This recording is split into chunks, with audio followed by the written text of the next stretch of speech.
Apa kabar Bapak Ibu? Luar biasa. Sekali lagi yuk. Apa kabar Bapak Ibu? Luar biasa. Oke, luar biasa. Setiap hari kalau datang ke rumah Tuhan harus selalu luar biasa ya. Karena kalau saya selalu pikir ya, kalau hari ini saya masih ada di sini ya, itu karena kasih karunia Tuhan, itu karena belas kasihnya Tuhan kepada kita semua. Amin. Coba bayangkan kalau kita tidak dikasih kesempatan untuk bisa hadir di rumah Tuhan, apa yang akan terjadi? Amin. Oke, hari ini saya akan menyampaikan firman Tuhan yang berjudul multimedia.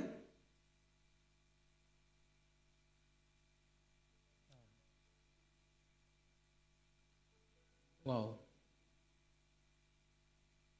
Judul khotbah hari ini adalah berjalan di atas air. Bapak Ibu, pernah nggak Bapak Ibu melihat orang bisa berjalan di atas air? Ataukah Bapak Ibu ada yang bisa berjalan di atas air? Ada? Gak ada. Oke. Tapi pernah nggak kita lihat secara live orang berjalan di atas air tanpa bantuan apapun?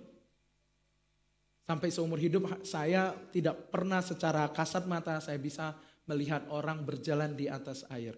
Tetapi hari ini Bapak Ibu, saya mau kasih tahu kalau di dalam Alkitab ya, bukan hanya Yesus berjalan di atas air. Oke, kan kita bisa excuse. Kan Yesus bisa berjalan di atas air. Pasti Yesus bisa melakukan segala mukjizat karena dia punya karunia, dia punya kekuatan, dia punya kehebatan, dia pemilik alam dan semesta ini. Tetapi kalau kita akan bahas di cerita Yesus berjalan di atas air, Bapak Ibu. Ya, di kisah itu bukan hanya Yesus yang berjalan di atas air. Siapa yang berjalan di atas air? Siapa? Berarti belum baca ya perikop ini. Oke, karena Bapak Ibu belum baca atau ragu, siapakah yang bisa berjalan di atas air? Mari kita buka dasar Alkitab kita hari ini di Matius. Bisa enggak? Oke, Matius 14 ayat 22 sampai 33. Mungkin Bapak Ibu yang bawa Alkitab atau Bapak Ibu yang bawa handphone suci yang ada aplikasi Alkitab, Bapak Ibu bisa bareng-bareng baca. Atau Bapak Ibu kalau mau baca bareng-bareng di slide ya, kita bisa baca bareng-bareng. Satu saya bacain aja ya, yang genap Bapak Ibu baca yang ganjil. Deal? Oke, Matius 14 ayat 22 sampai 33 dengan perikop berjudul Yesus berjalan di atas air. 22. Sesudah itu Yesus segera memerintahkan murid-muridnya naik ke perahu dan mendahulinya ke seberang. Sementara itu ia menyuruh orang banyak pulang. 23. Dan setelah orang banyak itu disuruhnya pulang, Yesus naik ke atas bukit untuk berdoa seorang diri. Ketika hari sudah malam, ia sendirian di situ. 24. Perahu murid-muridnya sudah beberapa mil jauhnya dari pantai dan diombang-ambingkan gelombang karena angin sakal. Next. 25. Kira-kira jam 3 malam datanglah Yesus kepada mereka berjalan di atas air. 26. Ketika murid-muridnya melihat dia berjalan di atas air, mereka terkejut dan berseru, "Itu hantu!" Lalu berteriak-teriak karena ketakutan. 27. Tetapi segera Yesus berkata kepada mereka, "Tenanglah, aku ini, jangan takut." Next, 28. Lalu Petrus berseru dan menjawab dia, "Tuhan, apabila engkau itu, suruhlah aku datang kepadamu berjalan di atas air." 29. Kata Yesus, "Datanglah." Maka Petrus turun dari perahu dan berjalan di atas air mendapatkan Yesus. 30. Tetapi ketika dirasakannya tiupan angin, takutlah ia dan mulai tenggelam lalu berteriak, "Tuhan, tolonglah aku." Lanjut. 31. Segera Yesus mengulurkan tangannya, memegang dia dan berkata, "Hai orang yang kurang percaya, mengapa engkau bimbang?" 32. Lalu mereka naik ke perahu dan angin pun redalah. 33. Dan orang-orang yang ada di atas perahu menyembah dia. Katanya, sesungguhnya engkau anak Allah. Amin. Jadi pertanyaan saya ulang kembali. Selain Yesus yang berjalan di atas air, siapakah orang yang berjalan di atas air? Petrus. Petrus itu siapa? Manusia atau bukan? Manusia. Petrus bukan Tuhan. Petrus bukan turunannya Tuhan. Allah Bapa, Allah Anak, Allah Roh Kudus. Petrus adalah sama seperti kita semua hari ini. Ya, kalau Petrus bisa berjalan di atas air, ya, artinya kalau Tuhan mengizinkan kita untuk berjalan di atas air, atau setidaknya Tuhan mengizinkan mukjizat demi mukjizat, Tuhan izinkan berikan buat kehidupan kita. Apa yang gak mungkin? Amin. Mungkin multimedia boleh balik lagi, kita kupas tuntas ayat demi ayat. Balik lagi ke ayat 22.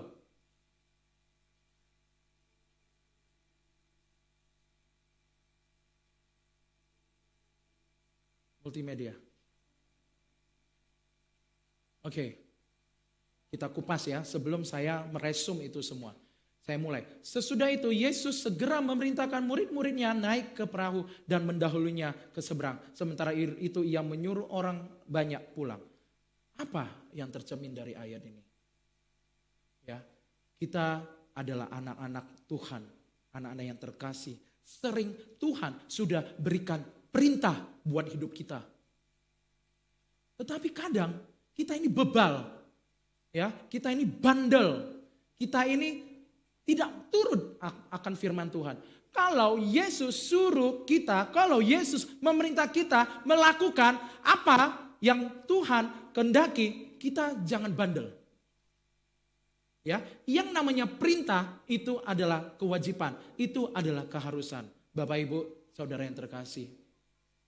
Ya, saya pernah sampaikan ke 1-2 orang, kalau hari Minggu itu adalah harinya Tuhan. Kuduskanlah hari sabatmu. Oke, artinya apa? Hari Minggu, Bapak Ibu boleh jalan-jalan, boleh nonton, boleh pacaran, boleh hangout. Tetapi jangan lupa ingatkan sediain waktu 2 jam buat Tuhan. Setidaknya 2 jam. Datang ke rumah Tuhan, kita sembah, kita puji Tuhan, kita dengar firman, kita resapin itu firman, dan kita lakukan dalam kehidupan kita sehari-hari. Tetapi sering kita bebal. Ya, sering kita bandel. Ya, hari ini lewat ayat demi ayat yang akan saya kupas, saya mengingatkan kita semua hari ini, kalau yang namanya perintah Tuhan itu adalah hal dasar yang harus kita jalankan dalam kehidupan kita sehari-hari. Amin. Ya. 23. Dan setelah orang banyak disuruhnya pulang, Yesus naik ke atas bukit dan berdoa seorang diri. Oke, artinya apa Bapak Ibu? Yesus punya yang namanya kebiasaan berdoa. Sudahkah Bapak Ibu berdoa hari ini? Saya tanya kembali lagi ke kita semua hari ini. Sudahkah kita semua berdoa hari ini? Amin. Ya, Yesus memberi contoh. Kalau Yesus pagi-pagi subuh itu jam 3 malam itu artinya jam 3 subuh. Ya, bukan 3 sore. Kalau 3 malam artinya 3 subuh, ya, Yesus berdoa. Ya, artinya kembali lagi ayat ini memberi contoh kalau Yesus pun berdoa. Kalau Yesus saja berdoa, mengapa kita tidak berdoa? Saya pernah ingat waktu saya selesai mendoakan Bu Naya dan Pak Bomen, saya sempat titip pesan, ya. Ingat ayatnya apa? Ingat ayatnya apa? Ayat yang saya kasih buat mereka berdua adalah tetaplah berdoa. Ketika mereka tekun, mereka tetaplah berdoa, maka Tuhan memberikan pekerjaan buat Pak Bomen. Amin. Yuk kita berikan kemuliaan buat Tuhan kita. Oke, kita lanjut lagi. 24. Ketika hari sudah malam ia sendirian di situ. 24. Perahu murid-muridnya sudah beberapa mil jauhnya dari pantai dan diombang-ambingkan gelombang karena angin sakal. Itulah kehidupan manusia. Bapak Ibu, ada nggak yang kita semua hari ini datang tanpa ada masalah? Ada nggak Bapak Ibu yang datang hari ini tanpa ada kekhawatiran? Ada nggak Bapak Ibu yang datang hari ini tanpa ada hal yang ditakutin?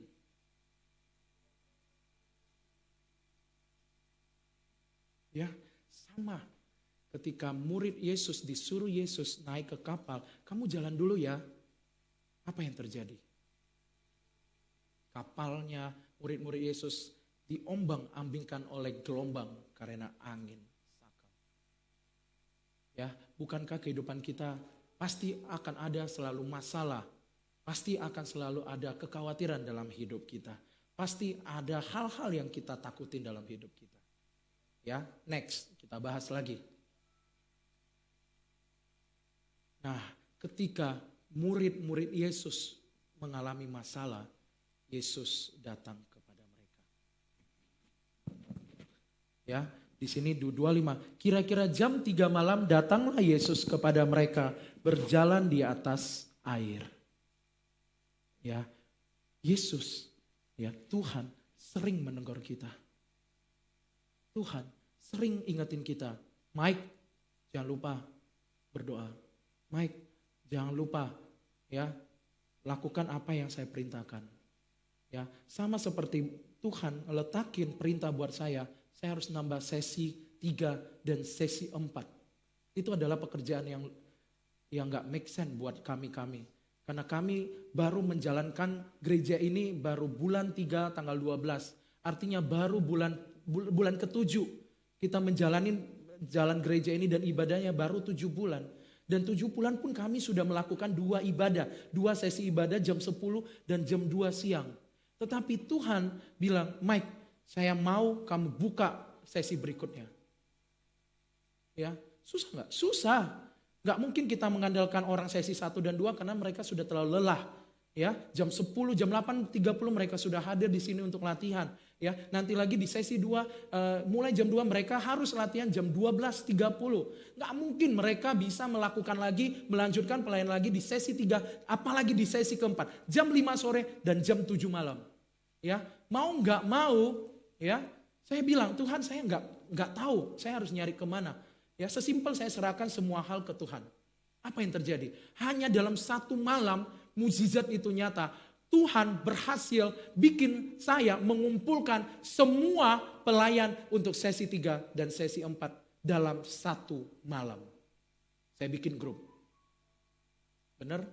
Teman-teman yang sempat masuk join di grup, hanya dalam 1 malam saya puji Tuhan, lewat Tuhan saya bisa mengumpulkan ada keyboard, ada 3 gitar akustik, gitar melodi, gitar bass, ada drummer, ada usher, ada kameramen, ada multimedia dan sebagainya. Dan plus ada penanggung jawabnya lagi. Sesi 3 dan sesi keempat.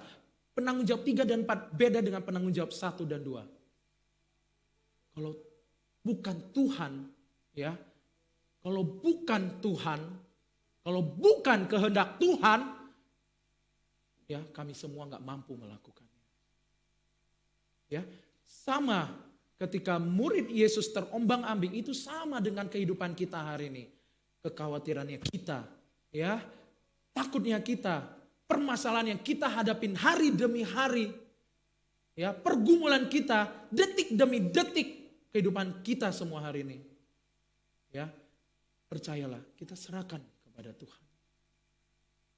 Ya, kalau kita hanya mengandalkan kekuatan kita sebagai manusia, we are nothing. Kita itu nggak ada apa-apanya, Bapak Ibu. Amin. Lihat, Yesus kepada mereka berjalan di atas air. 26. Ketika murid-muridnya melihat dia berjalan di atas air, apa kata muridnya? Itu hantu. Ya, ini perumpamannya ini menggambarkan apa? Sering kita nggak mau melakukan perintah Tuhan, kita menghindar, kita kabur, ya, kita lalai, kita menolak pekerjaan Tuhan, menolak perintah Tuhan, ya. Itu bukan perintah Tuhan lah, ya, itu perintahnya setan itu.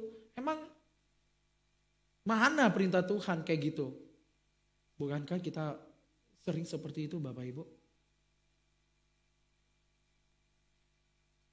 Sama seperti murid-murid Yesus di atas kapal, ketika jelas-jelas Yesus berjalan di atas air. Padahal yang namanya murid-murid Yesus itu setiap hari bergaulnya sama siapa? Yesus.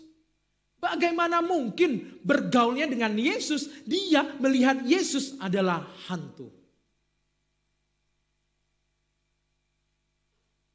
Bapak Ibu, nanti kalau misalnya beliau berkenan, ada jemaat di sini yang bersaksi ke saya, dia pernah lihat yang namanya Yesus. Walaupun dia belum Kristen. Coba bayangkan, kalau beliau bilang itu adalah hantu. Gak ada beliau hari ini di gereja. Amin. Gak ada beliau hari ini datang kedua kalinya. Jauh loh Bapak Ibu rumahnya. Dari Bekasi. Kayak Bekasi gak ada gereja aja Bapak Ibu. Amin.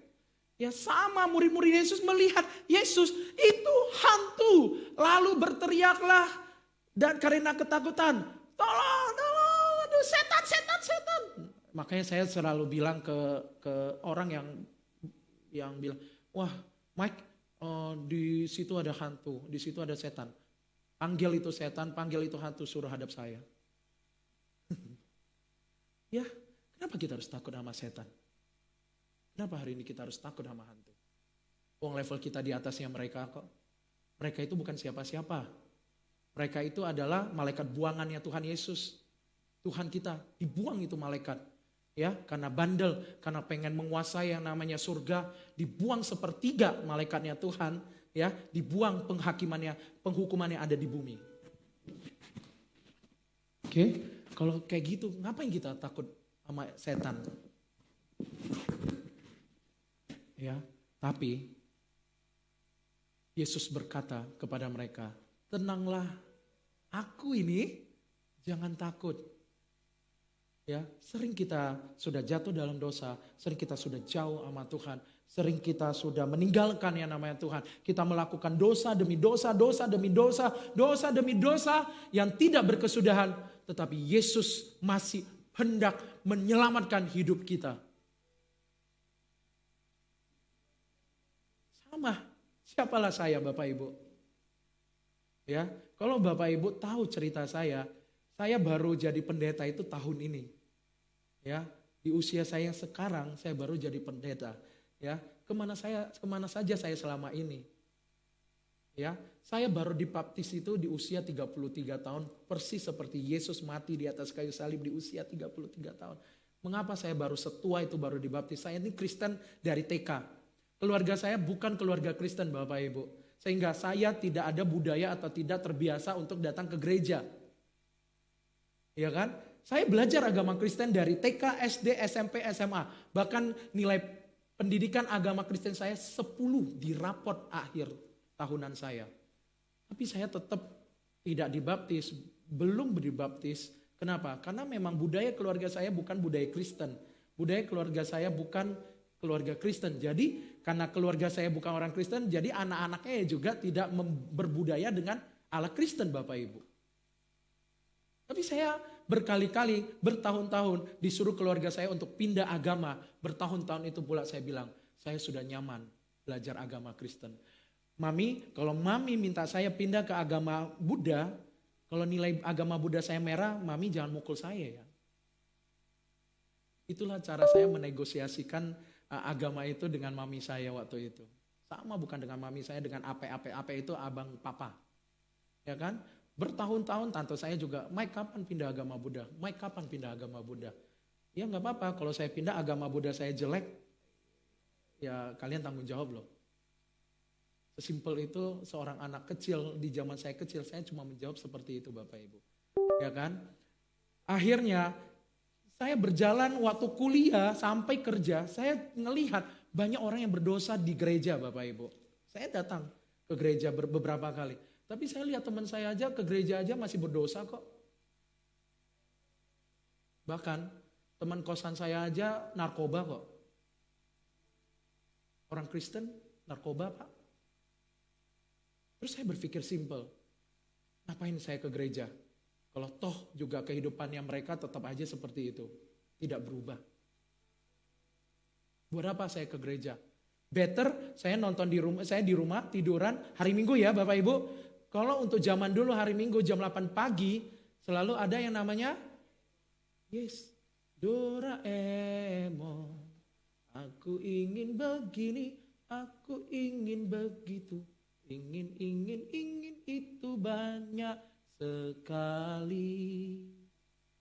Semua dapat dikabulkan. Bukan Tuhan, dapat dikabulkan dengan kantong ajaib. Makanya dulu saya pengen cari yang namanya Doraemon Bapak Ibu. Itu makanan empuk saya setiap minggu jam 8 pagi. Saya nggak pernah ke gereja. Buat apa ke gereja? Toh juga ke gereja pulang lagi orang itu berdosa kok. Toh juga habis pulang ke gereja orang itu juga tetap melakukan perbuatan-perbuatan yang berdosa. Itu yang membuat saya tidak pernah ke gereja. Ya, sampai satu titik di tahun 2015, 33 tahun. Ya, saya dulu suka nongkrong sama teman saya di CP. Ya, hangout lah di kafe-kafe mana, ngobrol, ya. Tiba-tiba ada anak muda, benar saya lupa namanya, sampai titik hari ini saya nggak pernah ketemu lagi. Nanti saya ceritakan. Saya diajak, "Ko Mike, yuk ke gereja yuk." Saya bilang, "Gerejanya di mana?" "Di CP." "Emang di CP ada gereja?" "Adalah, itu loh di atas bioskop. Dulu masih Blix Megaplex. Belum CGV. Kalau sekarang udah CGV kan Bapak Ibu kan. Dulu masih Blix Megaplex." "Oh ada ya? Jam berapa?" "Jam 10.30. Ya sudah, namanya juga gaul kan punya teman banyak ya kan. "Ya udah yuk, oke, hari Minggu jam mana? Kita ketemu ya di bioskop jam 10 pagi ya." Oke. Saya datang. Ya, itu untuk pertama kalinya kembali akhirnya saya menginjakan gereja dan nama gereja itu adalah Nafiri Discipleship Church. Ya, saya masih ingat saya duduk di mana dan teman saya duduk di mana. Itu pertama kalinya saya kembali ke gereja, saya menemukan sukacita yang luar biasa dalam Tuhan Bapak Ibu. Ya. Minggu depannya saya WhatsApp, waktu itu nggak ada WhatsApp, waktu itu masih BBM, saya ingat nggak ada WhatsApp. BlackBerry Messenger, Bapak Ibu masih megang nggak, main nggak BlackBerry Messenger? Masih ya? Onyx atau Javelin atau apa? Ya, kalau saya nggak salah BBM saya Onyx. Saya BBM, saya message si orang itu. "Yuk ke gereja yuk." Tahu nggak Bapak Ibu? Itu pesan nggak pernah dibalas sampai hari ini. Saya akhirnya datang ke gereja. Duduk di tempat yang sama, saya tunggu itu orang ada di mana. Berminggu-minggu saya duduk di tempat yang sama, berharap saya bisa menemukan orang baik yang telah menyelamatkan hidup saya. Dan sampai titik hari ini saya tidak pernah menemukan orang itu lagi. Pekerjaan Tuhan luar biasa. Amin. Coba kalau orang itu tidak mengajak saya ke gereja waktu itu. Gak ada Michael hari ini Bapak Ibu. Sejak saat itu saya rindu ke gereja. Saya pelayanan di Komsel. Ya, habis itu audisi, singer, saya nyanyi di NDC Worship. Ibadah 1, 2, dan bahkan saya seminggu, hari Minggu itu saya bisa ada di CP dari pagi sampai malam. Karena saya ada ibadah infal, ibadah yang jam 5, jam 7 malam. Selesai jam 7 malam adalah jam 9 malam saya baru pulang dari CP. Jam 6 saya ada di CP, jam 9 malam saya baru pulang dari CP. Bapak Ibu, sering kita jauh dari Tuhan. Sering kita meninggalkan Tuhan kita. Sering kita mengabaikan panggilan Tuhan. Tapi Tuhan tidak pernah meninggalkan kita sedetik pun. Amin. Tuhan masih sayang kok sama kita.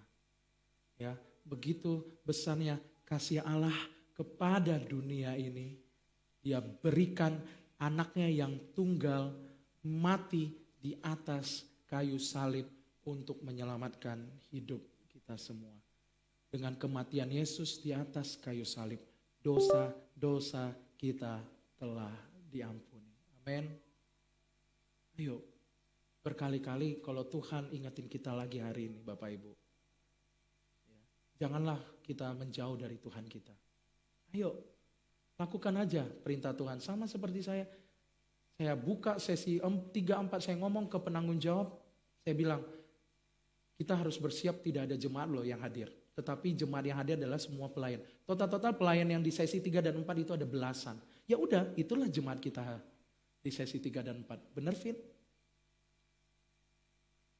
Kalau Tuhan yang sudah meminta kita lakukan. Jangan melawan, jangan bandel, jangan bebal. Amin. Ya. Yesus berkata kepada mereka, tenanglah aku ini, jangan takut. Next. Lalu Petrus berseru dan menjawab dia, Tuhan, apabila engkau itu, suruhlah aku datang kepadamu berjalan di atas air. Part ini bercerita tentang apa? Kalau misalnya kita dapat hikmat, ya, kalau misalnya kita dapat tiba-tiba ilham, kita minta konfirmasi dari Tuhan. Benar nggak? Itu konfirmasi, itu perintah Tuhan. Benar nggak? Itu panggilan Tuhan. Sesimpel, misalnya ketika kalian mencari jodoh, ya banyak di sini yang belum nikah di sini. Benar ya? Nyari jodoh kan? Ya, ketika beberapa wanita atau beberapa pria datang berteman dengan kita minta konfirmasi dari Tuhan. Tuhan, inikah jodoh saya yang Tuhan berikan? Itu sama seperti yang istri saya lakukan, Bapak Ibu. Ini kesaksian istri saya yang saya reply aja. Istri saya nggak suka sama saya. Karena saya bukan tipenya dia. Ini istri saya. Kalau saya salah tolong didinai ya. Saya ini bukan tipenya Elin. Tipenya Elin ya biasalah. Namanya juga anak orang kaya. Saya mah siapalah. Ya kan, baju saya mungkin baju kerja. Waktu itu saya pertama kali ketemu dia di Max Cavi di Puri Saint Maurice, saya ingat. Itu pertama kali hari Sabtu jam 2 siang. Ingat banget saya. Saya baru pulang kerja, kan notaris kan buka sampai jam 2 kan. Ya dari notaris jam 2 saya cepet-cepet, namanya mau ketemu ke cewek kan. Ya namanya juga cewek cantik waktu itu. Ya saya ketemu, wah ya udah seneng banget, berbunga-bunga kan ketemu cewek cantik, moga-moga dia suka sama gue lah gitu kan. Tapi sial-sialnya penampilan saya ya baju lesu, kerahnya udah dipakai berkali-kali, mungkin karena nggak ada yang ngurus ya ibu. Ya kan namanya juga laundry bajunya ibu. Ya kan, gak ada yang ngurus. Jadi ya Elin bilang ke si om tante yang mengenalkan saya dengan dia bilang Michael bukan tipenya saya. Ya kan, terus tapi omnya emang getol ngejodohin saya dengan Elin. Iya si Michael cuma penampilannya aja bisa berubah. Benar hari ini saya berubah Bapak Ibu. Ya kan, penampilan bisa berubah, tapi karakter susah. Jadi yang kalian cari ya, pesan saya buat kalian yang masih jomblo, pesan saya buat kalian yang masih belum nikah, ya carilah karakter yang sesuai dengan kehendak kalian. Oke, matchingnya kalian apa? Jangan ngelihat apa yang dia pakai, sepatunya merek apa, bajunya merek apa, jam tangannya apa dan sebagainya. Amin. Karena kekayaan bisa hilang, tapi karakter tidak pernah akan berubah selamanya. Ya, dan lanjutin. Elin dan kalau saya nggak salah mamanya juga minta konfirmasi dari Tuhan. Ya, harusnya dia yang bersaksi nih. Ya, dia minta satu konfirmasi, Tuhan tunjukin konfirmasi itu. Udah satu ya, masih belum cukup. Dia minta lagi konfirmasi dari Tuhan untuk kedua kalinya, tanda. minta sign from God. Tanda yang kedua, Tuhan tunjukin lagi. Benar. Tuhan gak mungkin. Kan gue gak suka sama Komai. Gue gak suka lah, Komai bukan jodohnya, bukan seleranya saya. Ya, kalau gitu kasih saya tanda ketiga lagi. Percaya gak? Dikasih lagi loh tandanya ke Tuhan. Tuhan ngasih tanda ke dia dan mamanya 3 kali. Dan masih belum. Sedih gak gue?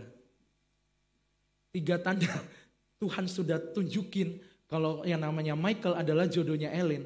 Tapi masih berusaha ditolak sama Elin. Sampai Elin minta tanda keempat. Kalau saya enggak, 4 tanda ya Elin ya, 4. Dan mungkin menurut Elin mungkin sial-sialnya ya, tanda keempat Tuhan juga tunjukin buat dia.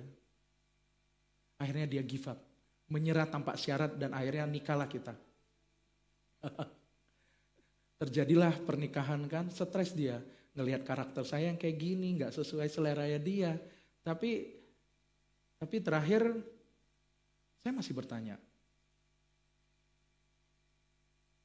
Masih gak sih kamu sayang sama aku setelah kamu ngelihat karakter saya yang buruk ini? Ketika ngelihat saya yang jelek ini dengan karakter yang kami sering ribut hanya gara-gara beda pemikiran, beda prinsip, beda cara, beda way of life, way of think, ya kan? Tapi ya beliau masih bertahan kok sampai hari ini.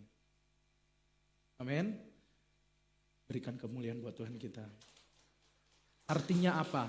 Kita minta afirmasi dari Tuhan. Ya, apakah pekerjaan ini adalah Tuhan berikan buat saya? Ya, apakah jodoh ini memang Tuhan sediakan buat hidup saya? Apakah jalan yang kita mau lakukan hari ini adalah jalan yang Tuhan setujui buat hidup kita hari ini? Amin.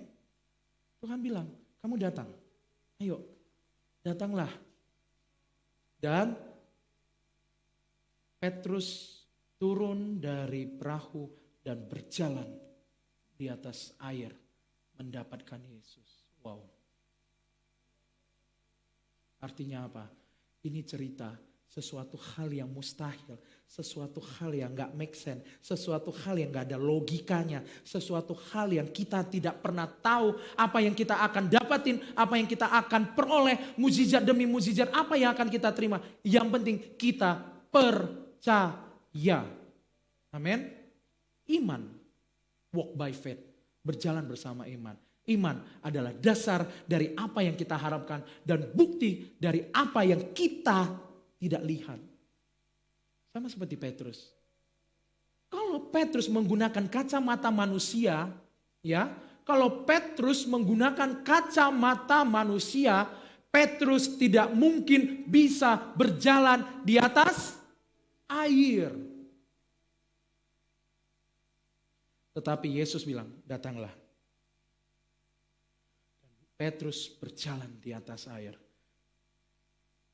Tetapi kembali lagi penyakitnya manusia adalah mendadak takut, ragu, khawatir. Enggak lah, enggak mau lah. Berubah pikiran. Bener gak? Sering gak kita ngalamin kayak gitu? Ketika Tuhan sudah kasih satu pekerjaan buat Bapak Ibu, buat saudara-saudara yang terkasih. Capek gue kerja di sini gak enak. Ya kan, gaji kecil, belum lagi disuruh lembur, belum lagi disuruh sana sini. Banyak komplain, banyak ngeluhnya. Gak bersyukur dengan apa yang Tuhan sudah sediakan buat hidup kita. Akhirnya apa yang terjadi? Petrus jatuh dan tenggelam. Itulah karakter manusia hari ini. Sudah dikasih mukjizat, masih gak tahu diri, masih ragu, masih khawatir, masih takut, masih mau mencrok sana, mencrok sini. Ya, akhirnya Petrus jatuh, tenggelam, lalu berteriak. Udah jatuh, baru teriak lagi. Tuhan, tolonglah aku. Tolong. Please Tuhan tolong, aku ini tenggelam. Sama seperti hidup kita hari ini. Ya, sudah Tuhan kasih mukjizat, sudah Tuhan pelihara hidup kita, sudah Tuhan sayang sama kita, sudah Tuhan berikan apa yang kita inginkan dalam kehidupan kita, tapi kita sering bebal. Benar? Akhirnya apa yang terjadi? Jatuh lagi. Kayak lagu. Jatuh bangun aku mengejarmu. Pertanyaan saya ke kita semua hari ini, mau berapa kali kita jatuh bangun? Mau berapa kali? Next.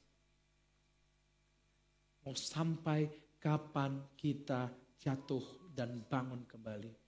Lalu Petrus berseru dan menjawab dia, Tuhan, next. Ini, oke. Segera Yesus mengulurkan tangannya, memegang dia dan berkata, hai orang yang kurang percaya, mengapa engkau bimbang? Hey Mike, berapa kali gue udah kasih kehidupan buat kamu Mike? Tuhan sudah kasih saya kehidupan ini. Ini kehidupan saya keempat.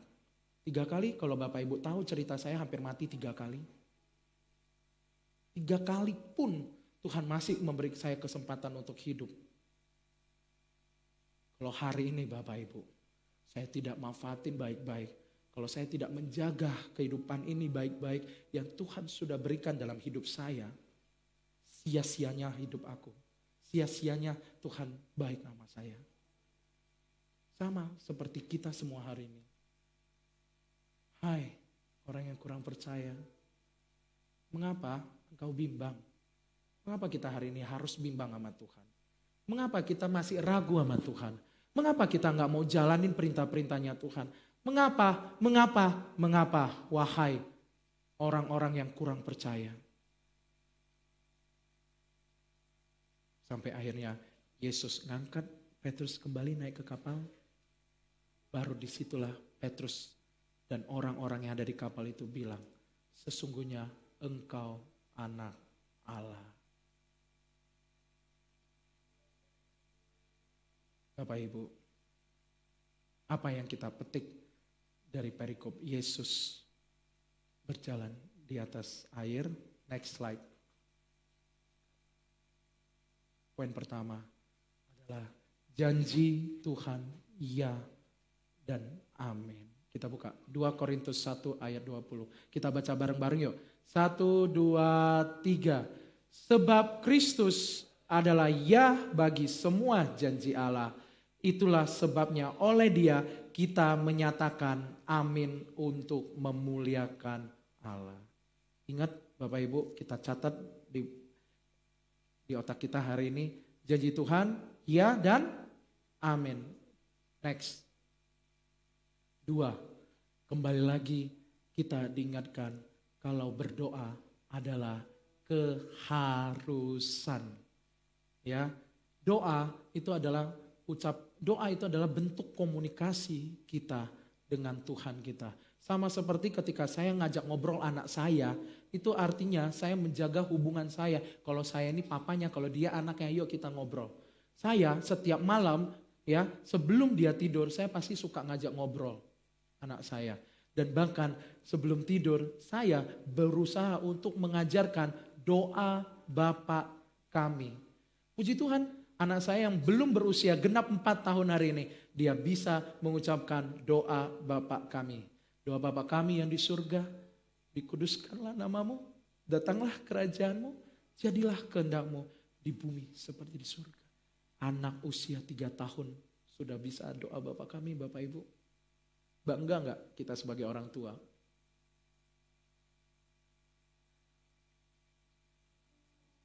Ya, bolehlah bapaknya dulu kurang ajar. Bolehlah bapaknya dulu jauh dari Tuhan. Boleh bapaknya bebal di zaman dulunya. Tapi saya gak mau anak saya seperti apa yang saya alami ibu bapak. Saya mau anak saya punya fondasi takut akan Tuhan sebagai pilar, sebagai fondasi utama untuk kehidupan anak saya. Apapun yang terjadi, ya, saya percaya, ya, ada mujizat yang Tuhan berikan buat anak kami. Terlalu banyak kebaikan Tuhan dalam kehidupan saya, istri dan anak saya hari ini. Terlalu banyak saking saya nggak bisa sebutkan satu persatu. Yuk kita buka Roma 12 ayat 12. Kita baca bareng-bareng. 1, 2, 3.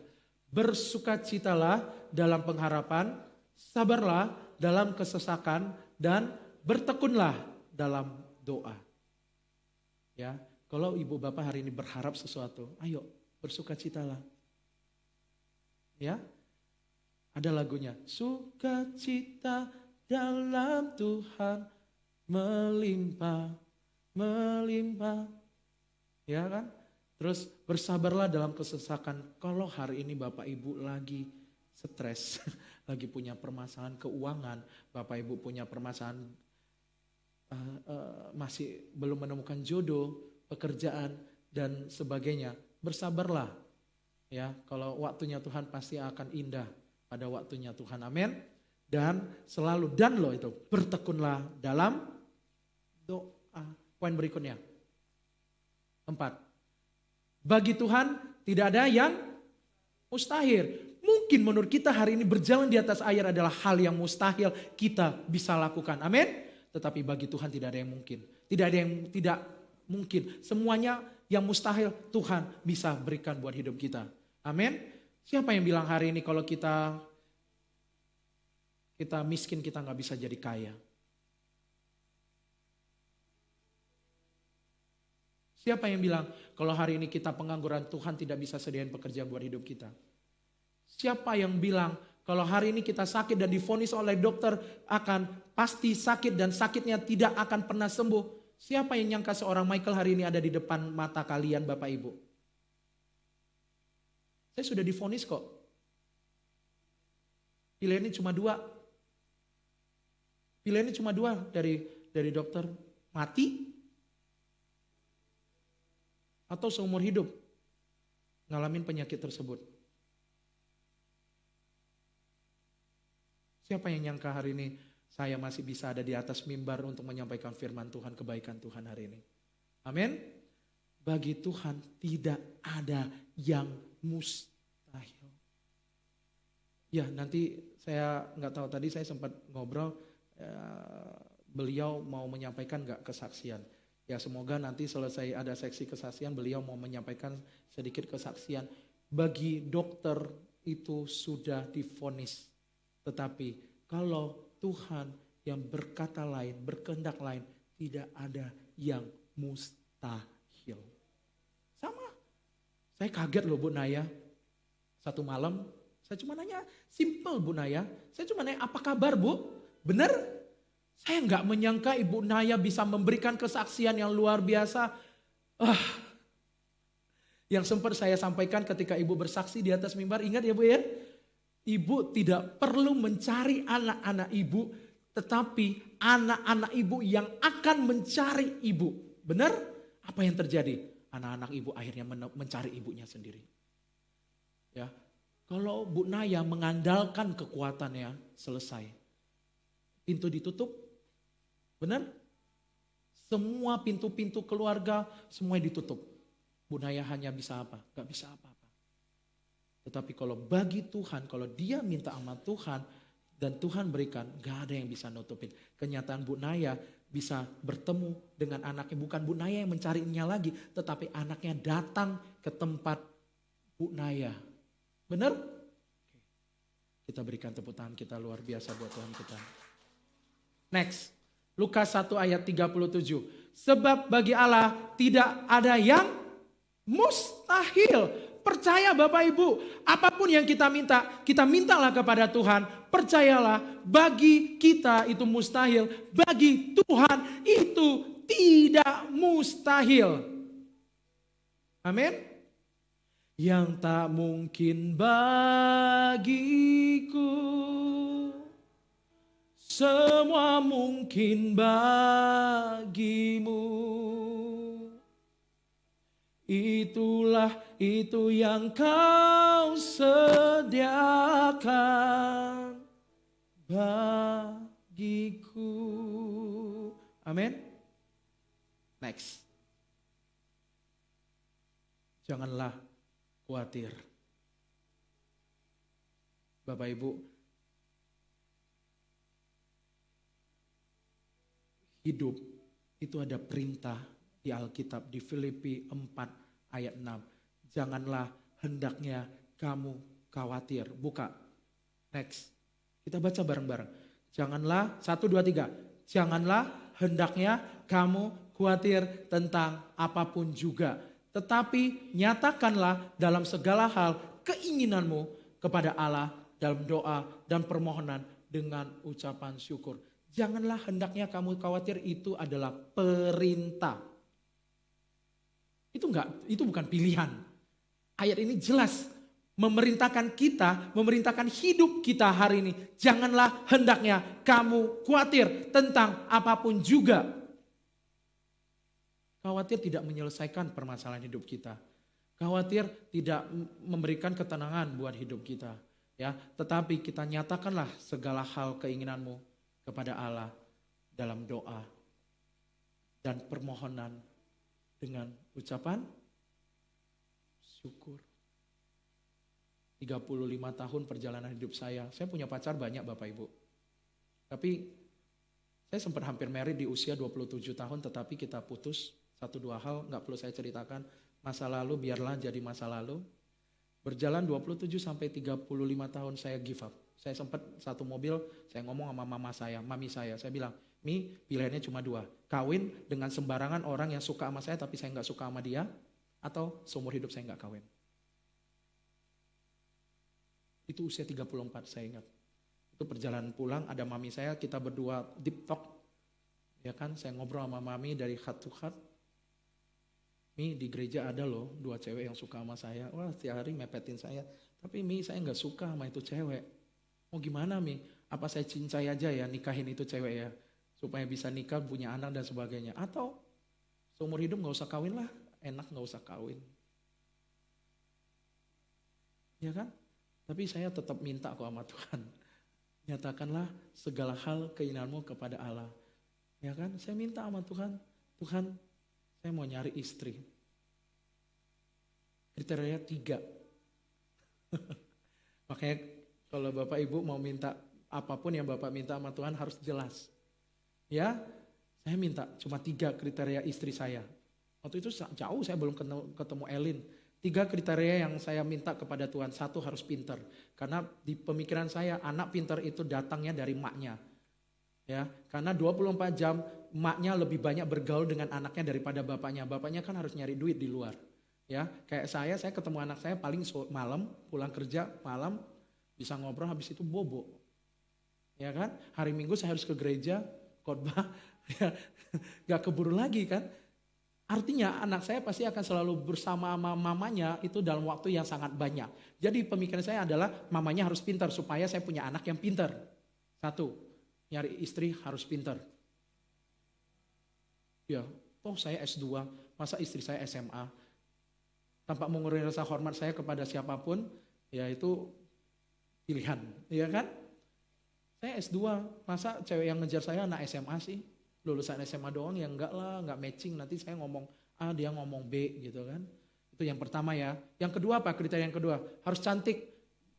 Cantik kalau dibawa kemana-mana enak dipamerin. Nih loh istri saya, cantik ya. Hebat lu Mai ya, jelek gitu lu bisa dapat istri cantik. Enak kan? Daripada Calvin muka ganteng tapi kalau istrinya mending muka jelek tapi dapat istri yang cantik Pak. Benar enggak? Martin ganteng, Arthur ganteng, wis, ya kan? Siapa lagi? Aaron ganteng, semuanya ganteng. Ini yang jelek ini loh. Tapi yang jelek aja bisa dapat istri yang cantik. Gimana kalian yang ganteng-ganteng? Wahai yang masih bujangan hari ini, ya kan? Dan apalagi yang ketiga harus seksi lah, cowok. Dan 3 itu kriteria itu pas saya ketemu istri saya ini, di situ semuanya masuk. Makanya istri saya pasti akan bilang yang ngejar saya itu adalah Komai, bukan saya yang ngejar Komai, tapi Komai yang ngejar. Iyalah, uang kamu masuk kriteria saya kok. Kalau kamu nggak masuk kriteria saya juga dada. Nah, sampaikan, nyatakan semua doa, keinginan, harapan kita kepada Tuhan. Sama seperti Bu Naya dan Pak Bomen menyerahkan semua keinginan, kekhawatiran tentang finansialnya beliau, keluarganya beliau serahkan kepada Tuhan. Makanya saya titip pesan kepada Pak Bomen dan Bu Naya, jangan lupa setiap pagi berdoa, tetaplah berdoa sampai permohonan dikabulkan oleh Tuhan. Dan puji Tuhan, Tuhan mengabulkan doa Bu Naya. Sama, saya juga sampaikan ke Pak Tan Hendy, ya, Ya tadi saya sempat cerita sudah divonis selesai. Terjadi penyumbatan stroke. Benar? Stroke. Selesai. MRI sudah keluar. Titik. Saya cuma bilang saya manggil dia Akio. Beliau adalah paman saya. Saya bilang, ya sudah, terima aja. Terima aja, Akio. Apapun yang terjadi, terima aja. Daripada kamu stres. Ya, tapi saya hanya bisa minta si orang tersebut terima. Ya, tetapi sebaiknya kita berdoa sama Tuhan kita. Kembali lagi, tidak ada yang mustahil buat Tuhan, amin. Ketika beliau datang beberapa minggu yang lalu, 2 minggu ya, 2 minggu yang lalu beliau datang, saya cuma minta gini, Kyo, saya berdoa, saya doain Akio, tapi doa saya yang paling diurapin oleh Tuhan adalah ketika saya ada di atas mimbar ini Bapak Ibu. Ya, beberapa mukjizat sudah terjadi ketika saya mendoakan orang di atas mimbar ini. Dan salah satunya adalah Bu Naya, benar ya? Dan salah satunya lagi adalah Akio, Pak Tan Hendy. Ya, saya kaget ketika selesai ibadah waktu itu, kita duduk di sini ya, Kyo, Nek. Ya, kita duduk di sini, kamu cuma bilang apa nih? Akio sudah bisa baca handphone, baca WhatsApp. Bener ya? Saya sampai nggak make sense. Yang benar Kyo. Yang benar. Walaupun saya pendoa, walaupun saya sudah sungguh-sungguh berdoa, tapi kan yang namanya mukjizat, yang namanya sesuatu hal yang mustahil secara manusia kan gak make sense. Benar gak? Tetapi faktanya tersaji, paman saya dari yang gak bisa baca, yang gak bisa lihat komputer, yang gak bisa baca handphone, WhatsApp, apapun di handphone. Karena di waktu itu pun dia gak bawa handphone karena memang gak bisa baca. Benar gak? Dia bisa baca di handphonenya si Anik, benar ya nih ya? Dan saking saya masih gak percaya ketika saya ngajak mereka makan kita, saya tunjukin WhatsApp saya. Ada yang WhatsApp saya tunjukin, Kyo coba baca. Beneran dia baca, gila. Apa yang bisa saya sampaikan? Saya ini masih manusia Bapak Ibu. Tetapi kalau urapan Tuhan turun dalam hidup kita, tidak ada yang mustahil dalam hidup kita. Nyatakanlah semua itu kepada Tuhan. Next.